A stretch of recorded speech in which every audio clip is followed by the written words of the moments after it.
Chers frères et sœurs, le Saint-Coran abonde avec des passages, avec des versets dans lesquels Allah Azza wa Jal parle de plusieurs signes qui font paraître sa gloire, qui font paraître sa sagesse, qui font paraître la beauté de sa création. Des signes qui sont censés pousser les gens qui détiennent un bon raisonnement, des gens qui sont doués d'intelligence, de découvrir la grandeur d'Allah tabaraka wa ta'ala et de découvrir que ce monde-là n'était pas le fruit d'un hasard, mais c'était bel et bien la production de quelqu'un qui a décidé auparavant comment il va être dans ses moindres détails. Et parmi ces versets-là, qui parlent des signes de la grandeur d'Allah Azza wa Jal, il y a des versets qui vont parler des animaux qu'Allah Azza wa Jal a créés, si bien que même certains soirs ont été intitulés par le nom de ces animaux, comme Surat Al-Ankabut, Surat Al-An'am, Surat Al-Nahl, et ainsi de suite, Surat Al-Naml, et ainsi de suite. Sauf que nous allons remarquer que parfois, Allah Azza wa Jal, lorsqu'il va parler des animaux et de certains de leurs signes, il va en parler d'une manière générale, d'une manière qui est assimilée par monsieur tout le monde, par n'importe quel être humain, à travers sa réflexion, à travers sa propre vision, il peut voir ces signes-là. Il ne lui manque que de poser les bonnes questions et de trouver les bonnes réponses pour savoir que c'est Allah Azza wa Jal qui a établi une harmonie et un ordre dans la création de ces animaux qui sont des communautés comme nous le sommes. En revanche, il y a des versets coraniques où Allah Azza wa Jal va citer certains détails qui ne sont pas perceptibles par tout le monde et qu'il était impossible de connaître de l'époque du prophète sallallahu alayhi wa sallam. Et ces versets-là ont été mis dans le Coran pour que lorsque l'humanité avance dans ses découvertes, avance dans son exploit scientifique, elle va découvrir le sens de ces versets. Autrement dit, le prophète sallallahu alayhi wa sallam lui-même, ainsi que les compagnons, ayant entendu ces versets-là, ils ne connaissaient pas les détails qui vont dans ces versets-là, les moindres détails. Il a fallu attendre d'autres générations, une avancée spectaculaire au niveau scientifique pour déterminer la réalité de ces détails. Et c'est pour cela que même lorsqu'on lit les exégèses, les différentes exégèses de ces versets-là, on va se rendre compte qu'on va seulement se focaliser sur la signification terminologique, sur le sens étymologique des termes, mais on ne va pas s'approfondir dans la réalité de ces termes-là. Pourquoi? Parce qu'on n'a pas des éléments scientifiques à travers l'expérimentation, à travers les sciences expérimentales, pour découvrir la réalité de ces termes-là. Et c'est pour cela qu'Allah Azza wa Jal a mis ces termes-là, pour que plus tard l'humanité les découvre et qu'elle se rende compte que ce Coran-là a bel et bien été révélé par Allah Azza wa Jal et il n'a pas été forgé par un simple homme appartenant à 14 siècles plutôt qu'aujourd'hui. Regardez lorsqu'Allah Azza wa Jal, par exemple, parle de l'an'am, des bestiaux, dans le Coran. Et on va prendre plus particulièrement Surat Al-Nahl. Pour deux raisons. D'abord parce qu'on va voir ce qui réside dans la citation de l'an'am, et plus particulièrement dans la production du lait chez l'an'am, c'est les ruminants, et on verra plus tard ce qui va avoir un rapport avec la production du miel chez les abeilles et le rapport et le lien qu'il y a entre les deux productions de ces deux liquides très précieux pour l'humanité. Allah Azza wa Jalla, parlons de l'an'am d'une manière générale, nous dit ce qui signifie « Et les bestiaux, il les a créés pour vous, vous en retirez des vêtements chauds, ainsi que d'autres profits, et vous en mangez aussi.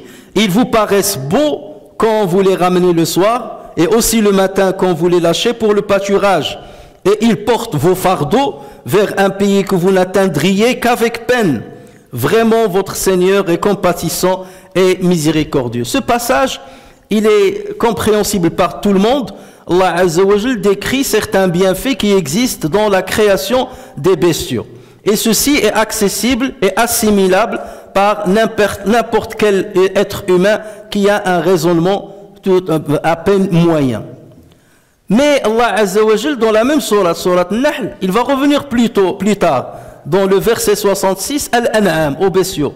Mais cette fois-ci pour faire un petit signe. Mais ce signe-là ne sera pas perceptible par le prophète sallallahu alayhi wa sallam ou les premières communautés musulmanes. Il va être perceptible beaucoup plus tard lorsque la science va avancer. Ainsi Allah Azza wa Jal dit wa inna lakum fil an'ami la'ibra. Il y a certes un enseignement pour vous dans les bestiaux.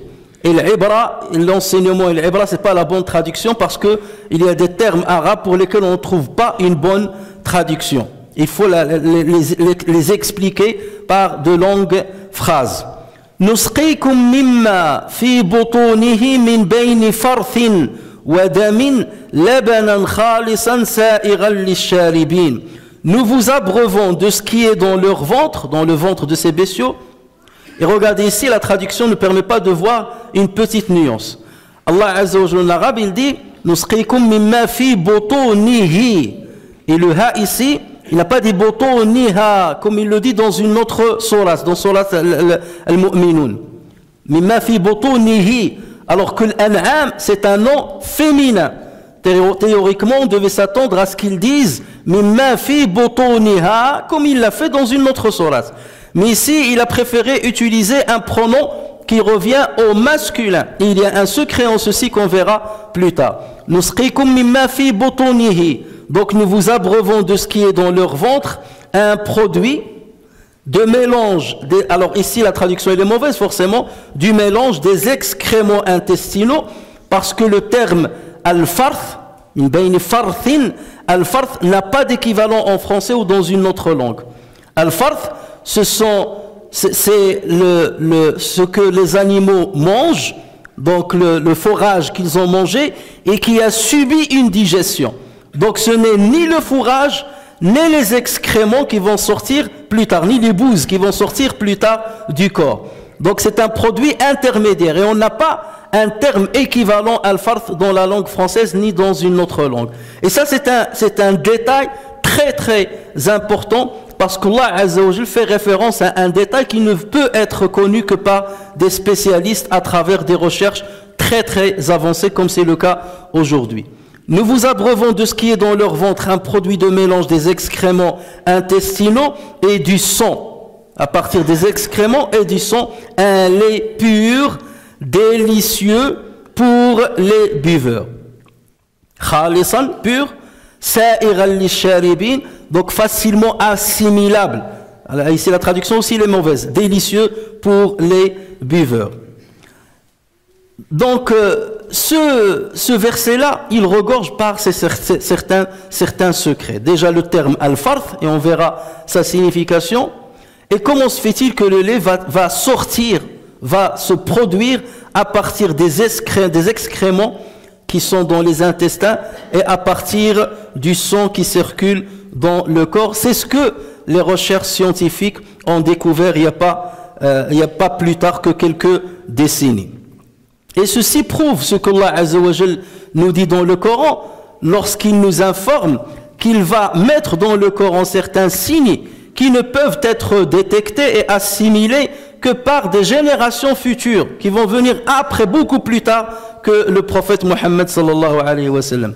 En ceci, Allah Azza wa Jal dit, nous leur montrerons nos signes dans l'univers et en eux-mêmes jusqu'à ce qu'il leur devienne évident que c'est ce Coran-là la vérité. Ne suffit-il pas que ton Seigneur soit témoin de toutes choses? Donc commençons à expliquer ce verset, chers frères et sœurs. Allah Azza wa Jal dit wa inna lakum fil an'ami la ibra. Il y a certes pour vous un enseignement dans les bestiaux. Al-ibra, le mot al-ibra dans la langue arabe, comme Raghib al-Asfahani dit dans son livre Mufradat, il dit l'ibra, il vient de l'ubour. Ou l'ubour, ça veut dire le transit. Ou bien, ça veut dire la traversée. Lorsque vous traversez, par exemple, le continent européen au continent africain, vous passez par la mer, on parle de l'ubour. Donc c'est de cette racine-là que vient le mot al-ibra. Ça veut dire qu'en connaissant les secrets de ce que je vais vous dicter dans ce verset-là, il y a pour vous un moyen de traverser de l'ignorance vers la connaissance. Et d'un état initial vers un état final. L'état initial, c'est la méconnaissance. Vous êtes méconnaissant de certaines choses. Ou bien c'est la non-croyance. Vous ne croyez pas en Allah Azza wa Jal. Ou bien c'est une croyance qui est à un certain niveau. Mais en détectant les détails qu'il y a dans ce verset-là, là vous allez traverser vers une autre étape, un autre niveau de votre foi. Ou bien vous allez traverser vers la foi, après que vous ayez été non-croyant. Ou bien vous allez renforcer votre foi encore plus en connaissant ces détails. Donc lorsqu'Allah Azza wa Jal cite le mot l'ibra dans le Coran, ça veut dire que ce qu'il va citer dans le verset où il y a ce terme-là, il y a des secrets que vous devez chercher. Et des secrets très très importants. Pas accessibles, pas tout le monde. Donc vous voyez que la signification de ce terme-là ne correspond pas à la traduction un enseignement. Un enseignement c'est quelque chose, voilà, tu as un enseignement sur une chose. Mais l'ibra, ça veut dire une traversée, une élévation au niveau de votre foi, votre connaissance d'Allah Azza wa Jal, de la grandeur d'Allah Azza wa Jal, de la sagesse d'Allah Azza wa Jal. Et de la grandeur, bien entendu, de sa création. نسقيكم مما في بطونه من بين فرث ودم لبنا خالصا. Nous vous abreuvons de ce qui est dans leur ventre. Et donc ici, il a utilisé le masculin et non pas le féminin, alors que le lait n'existe que chez les femelles, parmi les ruminants, et non pas chez les mâles. Mais là, c'est comme s'il est en train de faire déjà une référence à l'importance de l'existence du mâle. Parce que juste après, lorsqu'il va parler de l'abeille, Allah Azza wa Jal, il va dire botoniha, ses ventres. Et là, le botoniha, il va utiliser le féminin. Et on sait très bien que le miel n'est fabriqué que dans le ventre des femelles uniquement des abeilles. Et les abeilles n'ont pas besoin du mâle pour fabriquer justement le miel. En revanche, la fabrication du lait a besoin d'un mâle. Parce que la fabrication, la lactation, ce qu'on appelle la lactation, ne peut avoir lieu que lorsqu'il y a un veau.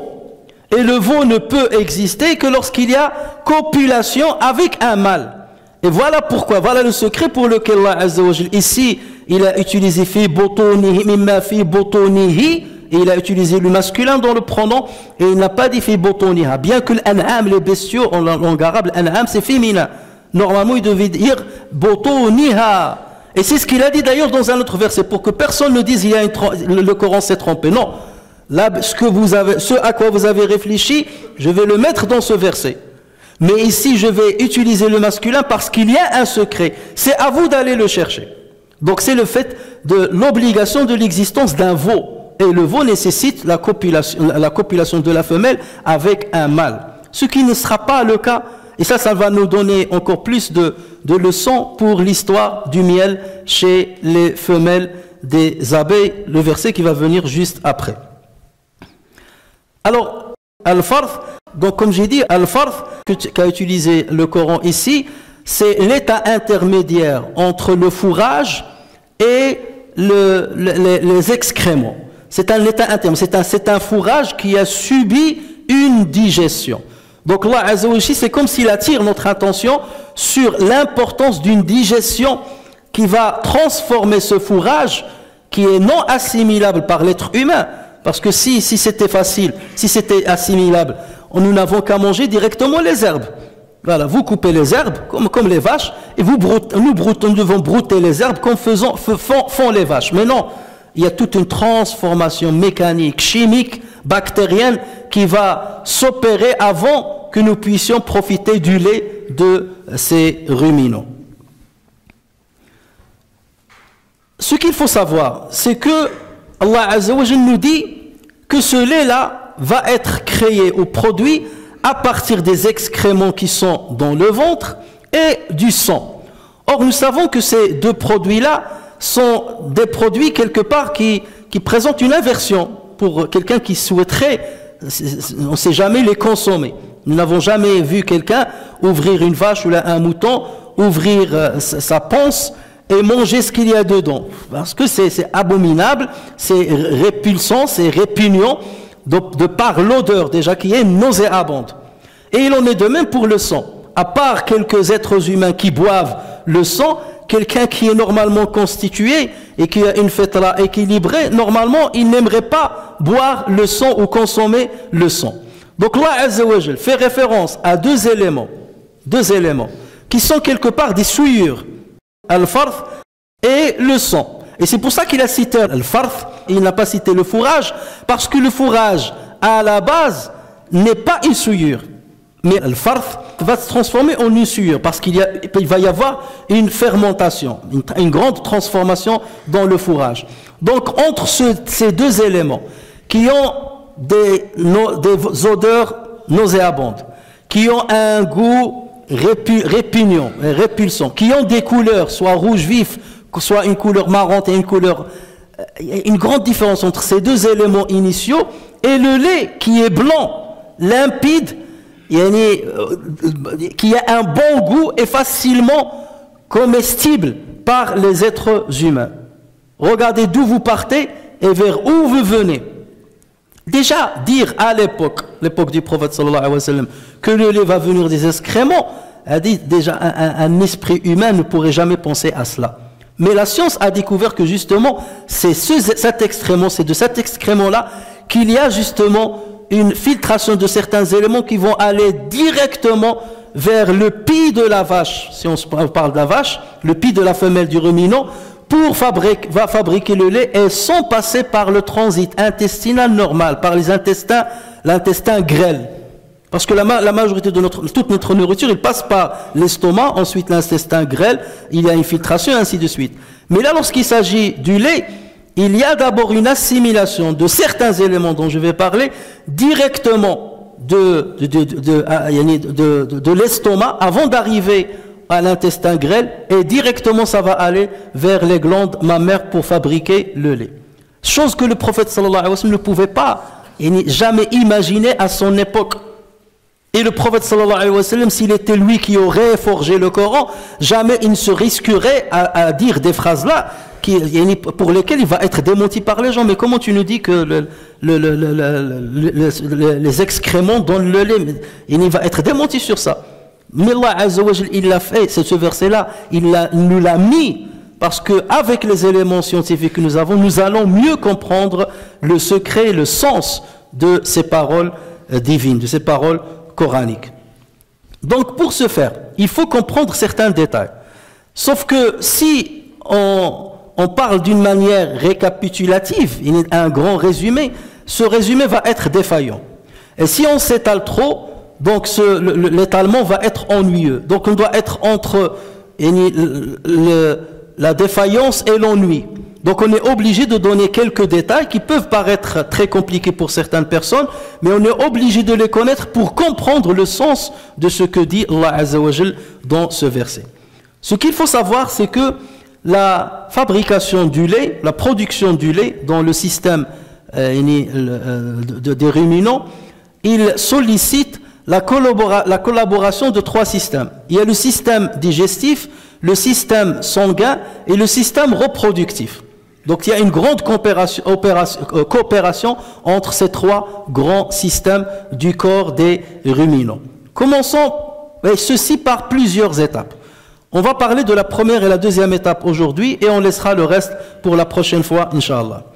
Donc la première étape, c'est l'opération de la digestion qui s'opère dans le ventre des ruminants, et cette digestion qui va transformer le fourrage ou bien l'herbe en al-farth, dont on n'a pas de traduction. On va dire les excréments des intestins. On va les appeler comme ça, les excréments des intestins. Cette opération-là, c'est la première opération. Cette opération va passer par 3 stades qui se font simultanément. Il y a la digestion mécanique, il y a la digestion chimique et il y a la digestion bactérienne. La digestion mécanique, c'est lorsque l'animal commence à mastiquer avec ses molaires. Donc il mastique l'herbe ou le fourrage, il le mastique, donc c'est une digestion mécanique qui va couper l'herbe ou le fourrage en petits morceaux. Et en même temps, ce fourrage-là va être imbibé par la salive qui vont sécréter les glandes salivaires qui se trouvent au niveau de la tête de l'animal. Et dans cette salive, il y a une enzyme qu'on appelle l'amylase, ça se trouve même chez l'être humain, qui va commencer déjà à dégrader certains constituants de ce fourrage. Ensuite, ce qui a été mastiqué va passer dans une première poche. Parce que ce qu'il faut savoir, c'est que l'estomac des ruminants est un estomac composé de 4 poches. Nous avons qu'un seul estomac. Les ruminants, ils ont 4 estomacs, ce qui ne se trouve pas, par exemple, chez le sanglier ou bien chez le porc. Et il faut savoir que l'opération de la digestion chez les ruminants, elle va de 14 heures jusqu'à 3 jours. Alors que l'opération de digestion chez les porcidés, elle ne dure que 6 heures. Ce qui montre qu'on est dans 2 cas de figure diamétralement opposés. C'est pas pour rien que la chair des porcs et des sangliers nous a été interdite. Parce que ces animaux n'opèrent pas leur digestion comme c'est le cas chez les ruminants. Et la filtration et le mécanisme de digestion et le métabolisme qui va se trouver même dans les cellules n'est pas pareil entre les porcidés et les ruminants. Si bien que chez les ruminants, il y a une bonne filtration, ce qui fait que même lorsqu'on consomme leur chair, on consomme une chair qui est saine. En revanche, pour l'autre animal, cette chair n'est pas saine parce que la digestion ne va pas très loin. Et à partir de là, on n'élimine pas certains éléments de la digestion et certaines toxines. Ils vont rester dans la chair de l'animal. Et ça, c'est un des éléments qui fait que le porc est interdit chez les musulmans. Et tout ce dont je vous parle sont des choses qui sont très nouvelles et des découvertes qui sont très récentes concernant le système digestif chez ces animaux. Donc j'ai dit qu'il y avait 4 estomacs chez les ruminants. Il y a le premier estomac qu'on appelle la panse, ou bien on l'appelle le rumen. C'est comme lorsqu'on dit on remplit la panse, on l'appelle la panse ou bien le rumen. Le deuxième estomac, c'est le réseau, ou bien on l'appelle aussi le réticulum, ou bien on l'appelle le bonnet. Le troisième estomac, c'est le feuillet. Et le quatrième estomac, c'est la caillette. Et la caillette, c'est ce qui ressemble de plus près à notre estomac. Mais les 3 premiers estomacs sont des estomacs qui sont spécifiques aux ruminants parce que l'opération de digestion est très différente chez eux et parce que c'est là où il y aura une digestion bien particulière qui va permettre la fabrication du lait chez les ruminants. Donc, lorsqu'il y a la première opération de digestion dans la bouche, le bol alimentaire va arriver à la première poche. Ensuite, le soir venu, l'animal va régurgiter ces aliments-là et il va les ruminer au niveau de la bouche une deuxième fois. Ensuite, il les avale, il les rumine, il les digère mécaniquement avec de la salive. Ensuite, il les avale. Cette opération peut arriver, ce cycle-là, il peut se refaire 60 fois. Il est entre la première poche et la bouche. Ça se fait 60 fois. C'est pour ça que vous voyez l'animal pendant toute la nuit, il est en train de ruminer. Ça dure 60 fois cette opération-là. Avant de faire passer le bol alimentaire, lorsque les éléments de la nourriture sont inférieurs à 1 mm, plus exactement 0,5 mm, c'est là où il passe à la deuxième poche, puis la troisième poche, puis la quatrième poche. Donc vous voyez qu'il y a un détail très important à ce niveau-là, parce que nous, la cellulose qui se trouve dans l'herbe, on ne peut pas la digérer, nous, en tant qu'être humain. Allah Azza wa Jal a doté ces animaux d'un autre système digestif beaucoup plus sophistiqué pour que nous puissions parvenir aux éléments extraits de la digestion de la cellulose qu'on ne peut pas digérer d'une manière direct. Donc vous voyez bien que déjà on commence par une opération très délicate et jusque là on n'est pas encore passé au rapport entre al-farth, ces excréments de l'intestin ou bien de l'estomac, et le lait que Allah Azza wa Jal va produire dans les glandes mammaires de cet animal. Donc chers frères et sœurs, à ce stade-là on passe, donc on a parlé du premier stade, on passe à un deuxième stade qu'on peut intituler le stade de l'absorption des acides gras. Ce qu'il faut savoir, c'est que le bol alimentaire qu'il y a dans ces poches de l'estomac des ruminants va subir beaucoup de transformations et notamment une grande fermentation à travers toutes les bactéries qui jonchent l'appareil digestif de ces animaux. Et c'est comme ça que va commencer la digestion de la cellulose qui se trouve dans les herbes ainsi que les produits sucrés. Et ceci va permettre de produire 3 types d'acides. Il y a l'acide acétique, l'acide butyrique et l'acide propionique.